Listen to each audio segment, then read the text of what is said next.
Come on, bring us in. Oh, hi, welcome to the Urban Impact You gotta be Show. louder than that. Come on, baby. Hi, welcome to the Urban Impact Show. I'm Kayla, and I'm here with...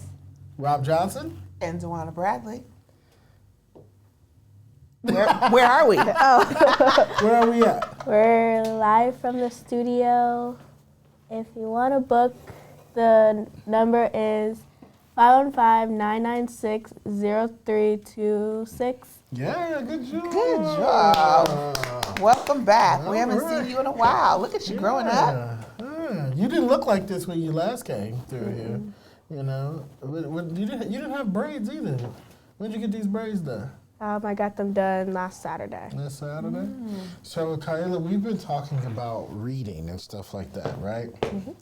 First of all, how old are you? I'm 11 years old, And what grade are you? 6th grade. In 6th grade. So you get ready to go to 7th grade, 8th grade, and then off to high school, right? So you are assigned a lot of books to read right now, right? Yeah. You like reading? Depends on what book it is. So I'll be honest, I don't like reading. It's not like my favorite thing to do. Now the problem with me is I'll read a CNN article all the way through before I watch the actual video.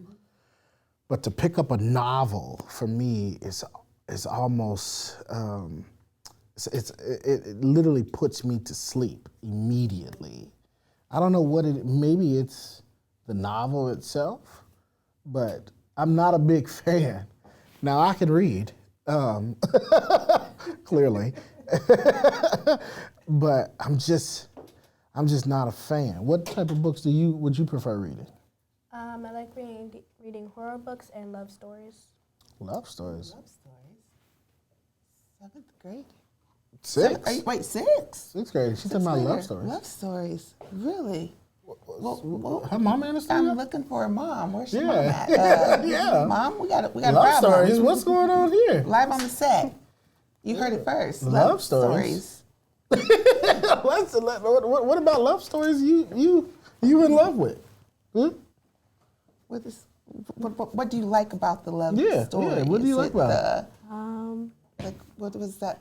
What make them interest you? I like love in general, and I just like reading about it.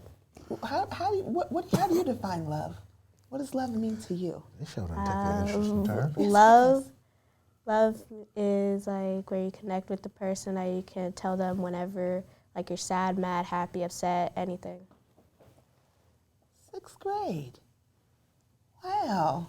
I mean, I'm pretty impressed with hearing you talk a little bit about love. You talked about love better than some grown folks that I know. I dare not ask because I don't want my feelings hurt, but boy, I tell you. So have you thought about writing a love story yourself? Yeah, I have. It's actually, I wanted to do it for a book project at school, but then I just picked a different topic. Why? Why switch it? Because a lot of the kids in my class was doing it, I wanted to do something different. Oh, so all of y'all talking about love. Well, this is the greater Des Moines area, so I won't ask you to disclose what district you're in, so we will bypass that. I do know what district you're in, but love in the 6th grade. And this is what all of y'all are discussing, huh? Oh, this is quite an interesting. So my niece is probably talking about love too, huh? Whew. Ooh, Lord. We may need a commercial break here in a I second. think we might need one. Lord Wow, have I mercy. tell you, wow. Well, Yeah, that done took an interesting turn. this was not a part of National It Family was Literacy Month. definitely not. That was not the direction we were going in for National Family Literacy Month, but here we are. Let me ask this question: if there was a book that you could read from beginning to end, tell me what that book would have in it. Like, what it would be about? Yeah, give me a storyline that the book that would keep you interested. Give me a storyline that would have you like on the edge of your seat, not ready to put the book down. Because here's the thing, we need more 6th graders reading. We need more 3rd graders reading. And we want to increase this. And so listening to you tell us some things that you guys are interested in is great for educators and those who may be listening, because it may help. They can find books in that space that can help with literacy. So give me a storyline that you would be on the edge of your seat reading. Like tell me the story. Like if it was a love book, I would say like if this girl had a major crush on a guy for like a long, long time, and she never wanted to tell him, like if they were like best friends, that would probably keep me reading because I would want to know what happened. So on the edge of your seat, she has a crush on a guy. She never tells him, but she has a best friend that she tells. Does she see the guy coming? Are they in school together? So they're in school together. High school, middle school? Middle school. Oh. Oh, okay. so they're in middle school. I'm gonna go with you. So they're in middle school. Has a crush on a guy. She tells her best friend about it. What happens next? Then pretty soon, when they're like older, she tells him about it. The guy ends up liking her back for a long time, but didn't just want to tell her because he was nervous, and then they end up happily ever after. So would it still be a happily ever after if he didn't like her? No. Why not? It saved her from some heartache. That seems to be happy to me. But yeah, when somebody says no to you that you've liked for a very, very long time, it will hurt. So I probably would say she would be like sad. Yeah, but at least she didn't go down the line of dating the guy. You know. Whew. You're not gonna get her to change the happy. Yeah, I the tried. happy ever after. I tried. The guy and the girl connect later on in life, and Yeah, I that tried. is the happily ever after. I tried. Yeah. That's the textbook story that everybody wants to have. Okay. Well, we're watching the Urban Impact Show. We just interviewed a sixth grader and who told us about love stories. Thanks for watching. We'll be right back after this commercial break. Press the like button and press share, because trust me, when we get back, it's going to get even more interesting.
Welcome back to the Urban Impact Show. We just came off of a pretty cool conversation with Kayla, who talked a little bit about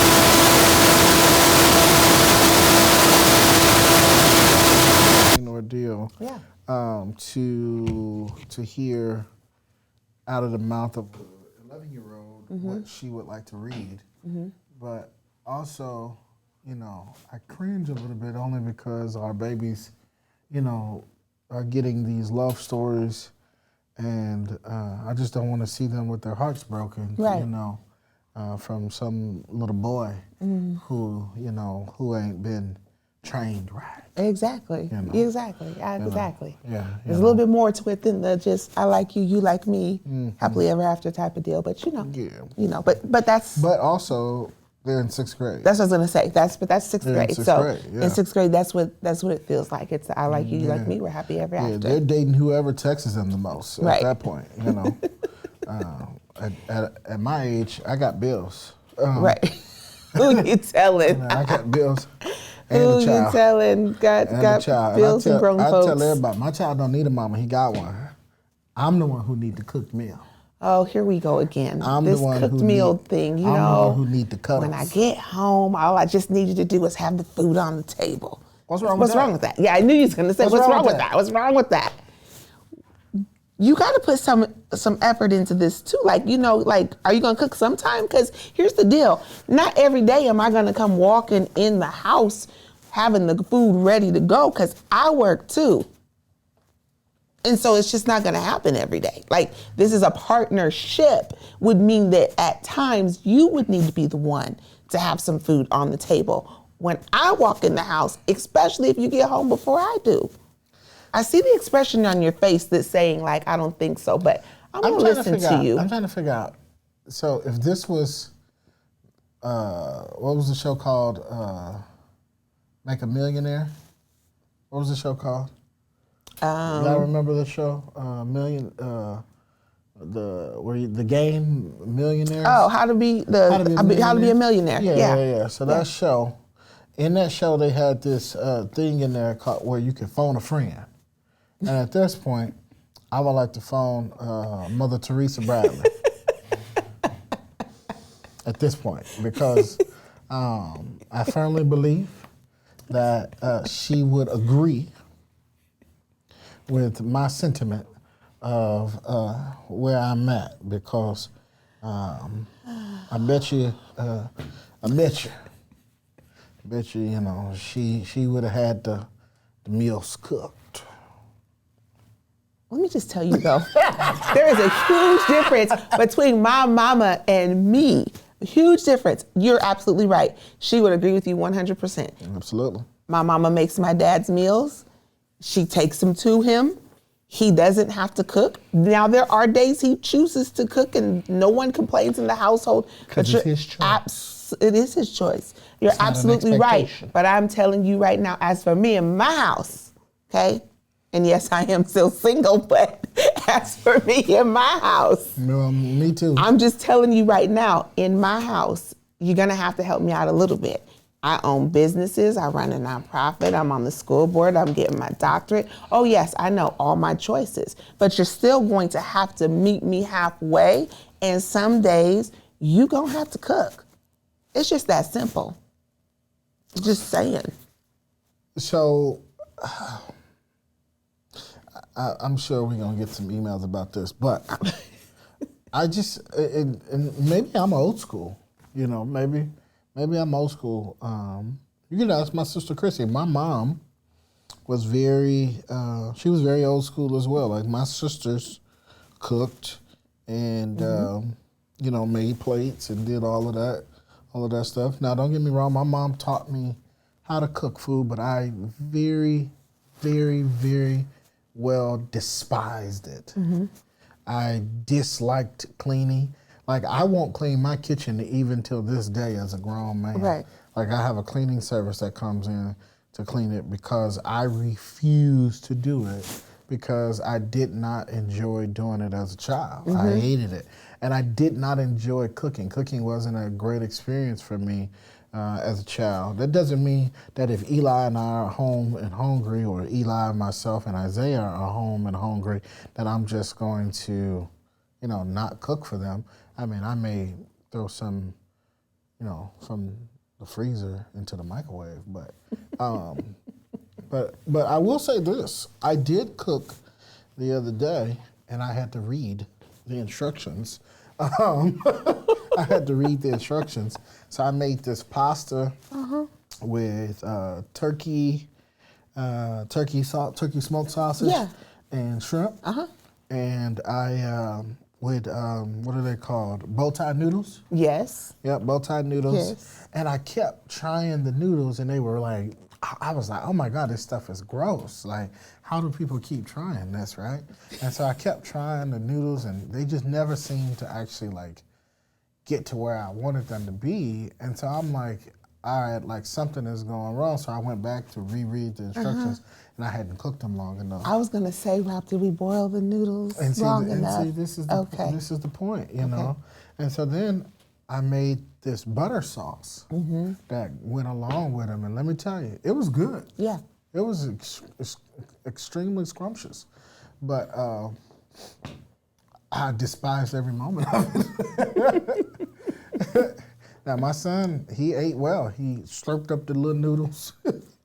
He walks around, put the noodle in his mouth. It was funny. Rob.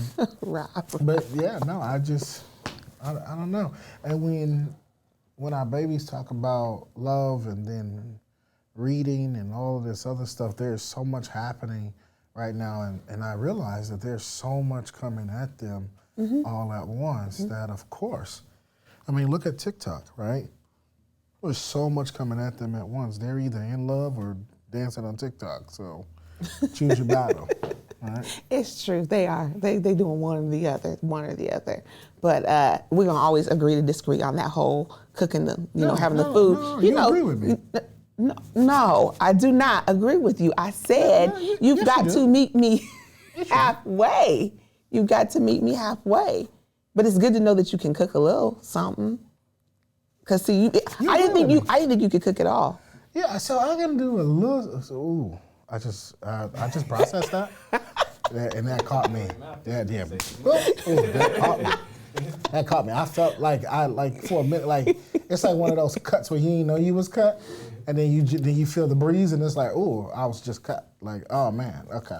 So I can only cook a little bit, so I want to set the expectation very low. But he can read, y'all. See, the reading is important. So Rob could cook a meal that is given to him with some directions that you can read it. Yeah. Okay. I can read it. So you could potentially, if your significant other needed you to make a meal because that day was particularly long for her, you could cook. I can read the menu. Okay. Hey, I at least we can get food for you. That's all I'm trying to She agrees with me. I just want to put that out there. I don't agree with him. Just, because I'm not cooking every day. I'm not serving you your food. I love my mother. I'm so glad she was able to do that for my dad. I'm glad he was blessed with a woman who was able to bring him his food. We love you. But as for me and my house, I'm talking about all of the guys who want home cooked meals. Not going to happen. For all of the ladies who are feeling me, who do all these different things, I know you're with me. You're not getting fed every night. And matter of fact, we may not eat. Just put out there. Because we're going to both be stubborn. We just going to go to bed hungry. I'm just putting that out there. Okay. That's I know crazy. that wasn't. That's crazy. Just how. That's absolutely crazy. Just letting you know. So. I really hope Kyla leaves the studio not believing this. Boy, I tell you. We'll talk more, Kyla. I'm glad she's still listening. We'll talk more. But you just keep reading. Keep reading. It is so important. So keep reading. And so thinking about reading, prisons are built off of third grade reading scores. Yeah. That's an interesting ordeal because we're not basing anything else off of their third grade reading scores besides building of prisons. Yep. That's what we look at. That's why you'll see most goals. Well, Des Moines is different now. We went to fourth grade, but most are looking at that third grade goal to see where you're at in third grade, because from what I have read, they're starting to prepare those those prison cells for you. So And it's- little black it's boys crazy. are suffering the worst. They are. They are suffering the worst when it comes to literacy and reading. But I always wonder, you know, just after us talking to Kyla, even though I know she was talking about love and we make a little bit light about it, though, I think it does come to what are they reading? Yeah. Because there is a thing, I'm a former reading teacher, you love to be engaged in what you're reading and you want to like what you're reading. You also want to see representation of yourself when you're reading. So I'm wondering if our young people had all of those things, would that change the narrative for our data on reading? So tell me this. I struggled with reading in school until my mother got me a private tutor to come in to help me. And, you know, shout out to my mom for her forethought in that. Yeah. And shout out to all the moms and dads out there who are making something out of nothing with our babies, because we can't just leave it to the school system to just educate our babies, right? Like, they have to be educated at home, and then, of course, through experiences that we provide for them through the life that they're living. And so as a former teacher and as a former educator, I mean, how do you deal with the students who are not reading at the level that you're trying to teach at? Like, how do you navigate that classroom? Yeah, so you put them in extra supports. So my role was an interventionist. So I would get the students who were at least a few years behind in reading. So what happens in a classroom is, things may have changed since I've taught, but you would have the classroom that would teach like the reading lesson. Okay. Then you'll break the kids out into groups. Those groups would be based off of where the students are at. So, you know, if a student has an IEP and they have some accommodations, they might be pulled out of the classroom or stay in the classroom, depending on how the school does it, where they would get some dedicated time, you know, with their teacher. What was the IEP? So What is their plan. So people who are in SPED, young people who might be in SPED, they have an individualized plan that talks about what the accommodations they need in school for whatever. You can have a plan for behavior, you can have a plan for your reading, math, whatever it is, there's this plan that needs to be followed.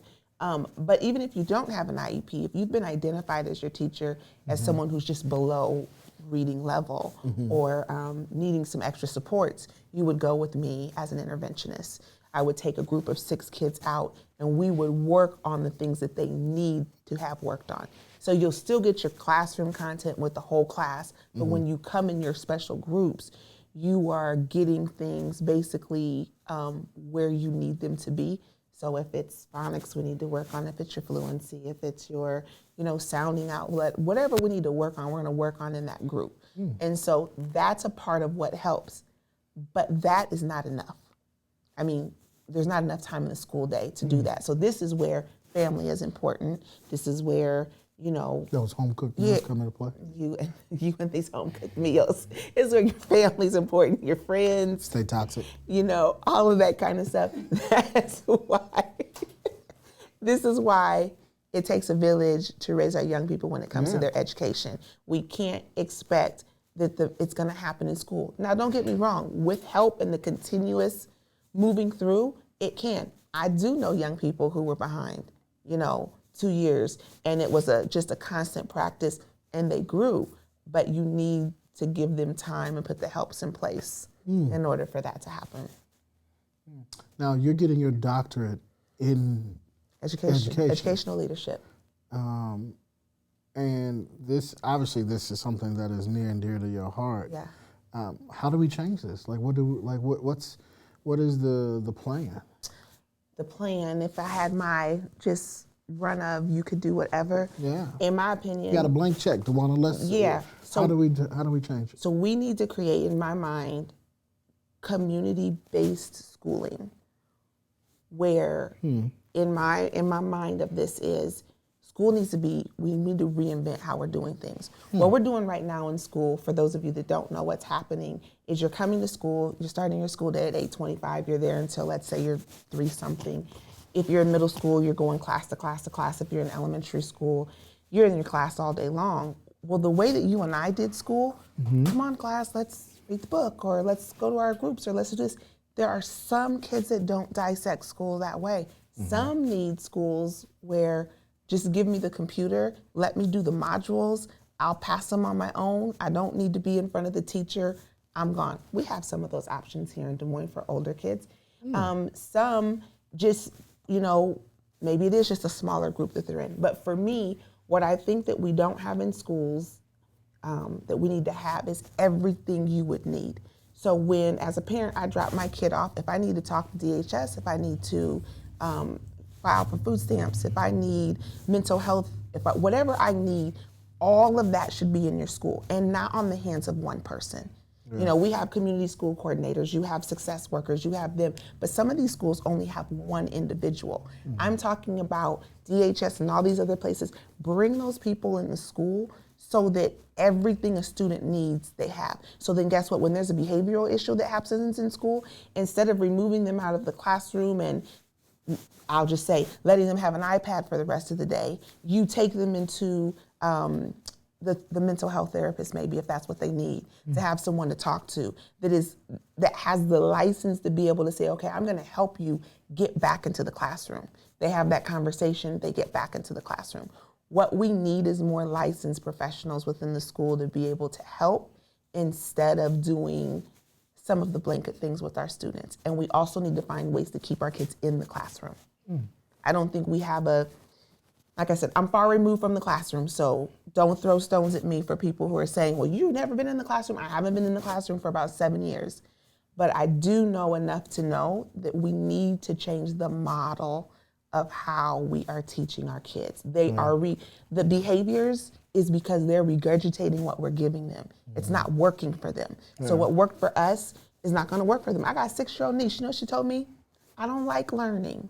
I don't like school at 6, because there's something in her environment that is just not working for her. So we've got to figure out what is working for our young people and try to start making some schools that adapt for their learning styles. So are we talking about a charter school system?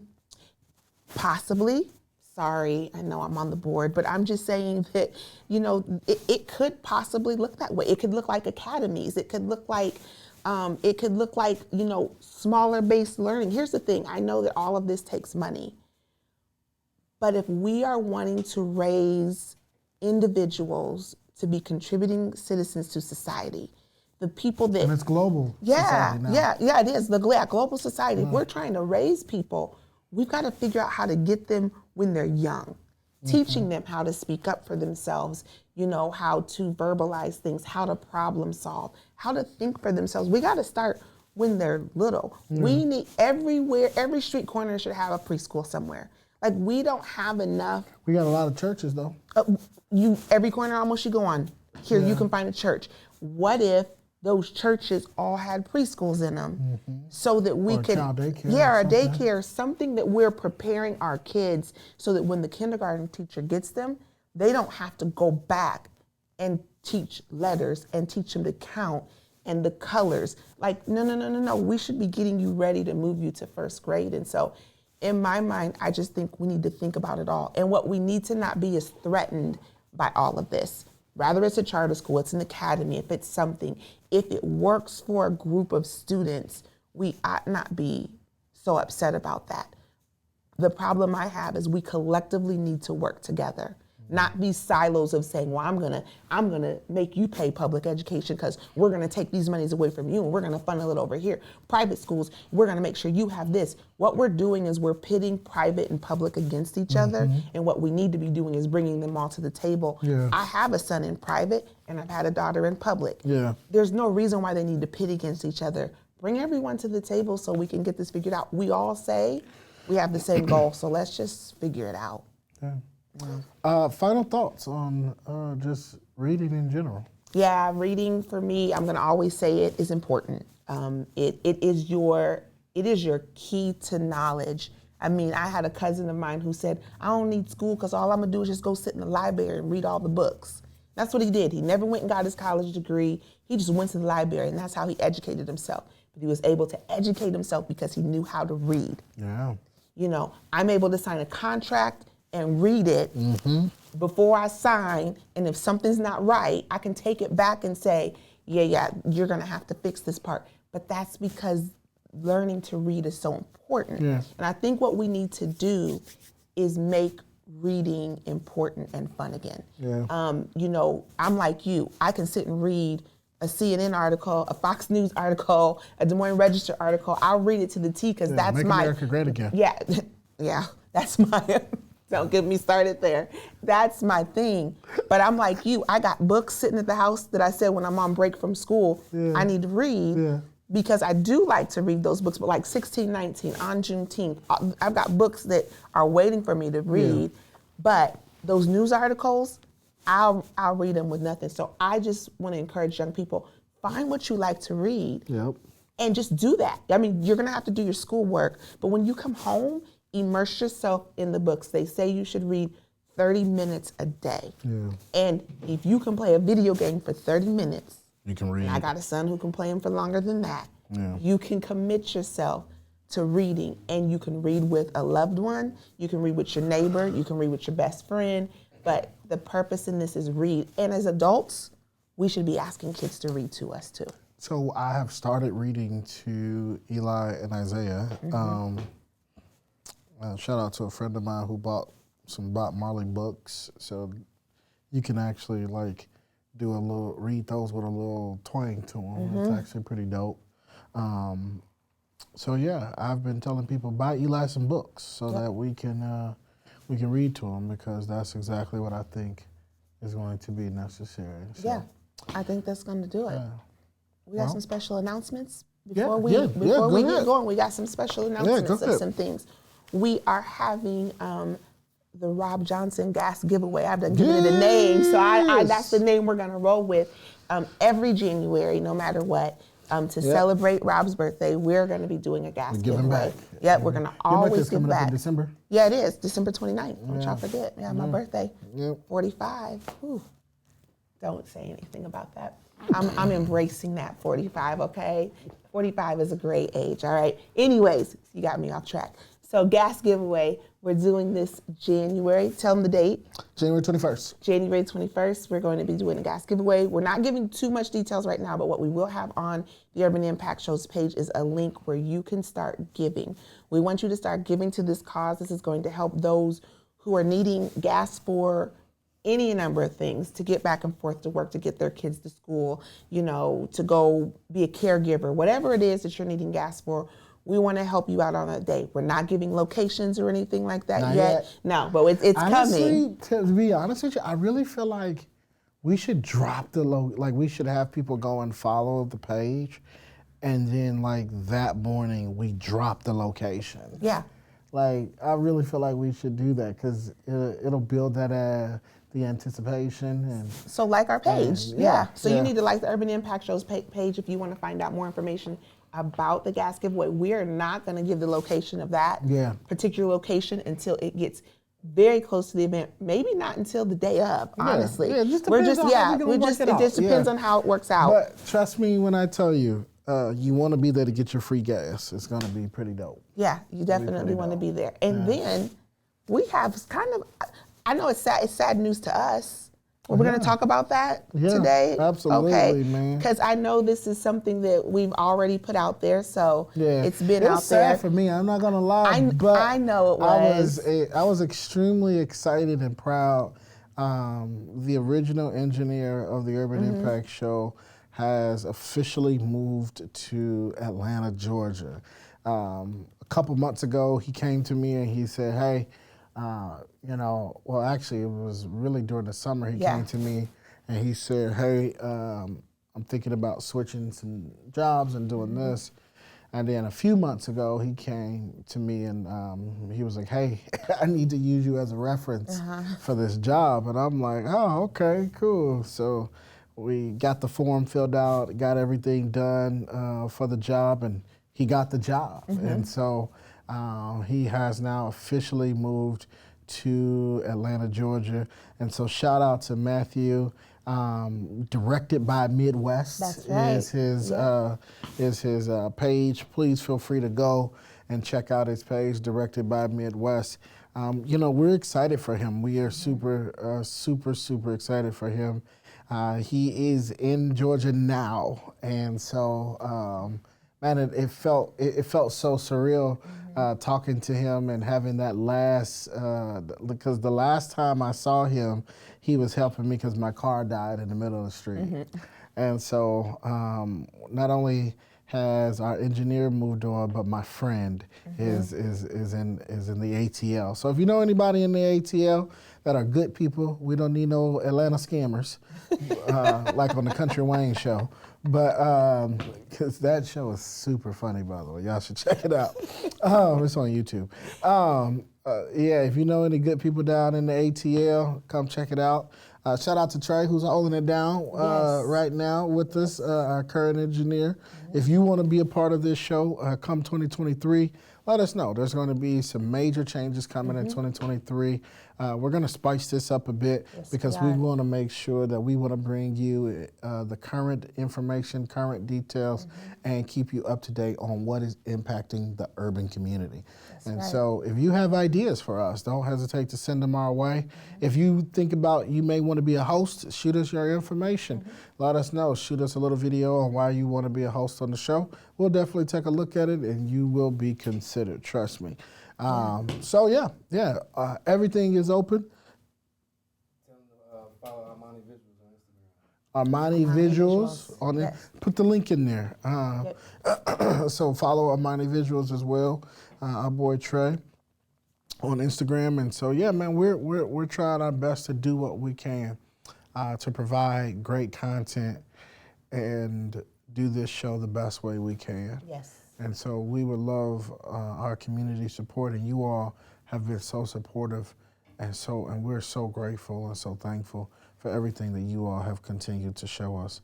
Thank you so much for watching the Urban Impact Show. Anything else that I forgot? Happy Thanksgiving to you all. It's going to be, it's just Turkey crazy. Drive. Turkey Drive on Wednesday. Turkey Drive on Wednesday, yes. Turkey Tell Drive, everyone about that. 3 p.m. at Platinum Cuts on 23rd and University in Des Moines. We will be giving away turkeys. We have, I think we have 50 smoked turkeys, and I think we have 100 frozen turkeys. We do need help with the prep work as well. We need somebody to help us pick up the turkeys, season the turkeys, and make sure that they're ready to go. So if you would like to help us with that, please let me know ASAP, because we would need some help with that ASAP. Other than that, happy Thanksgiving. Yeah, happy Thanksgiving. Tune in next week. We're going to get us a video together for Giving Tuesday. That's coming up.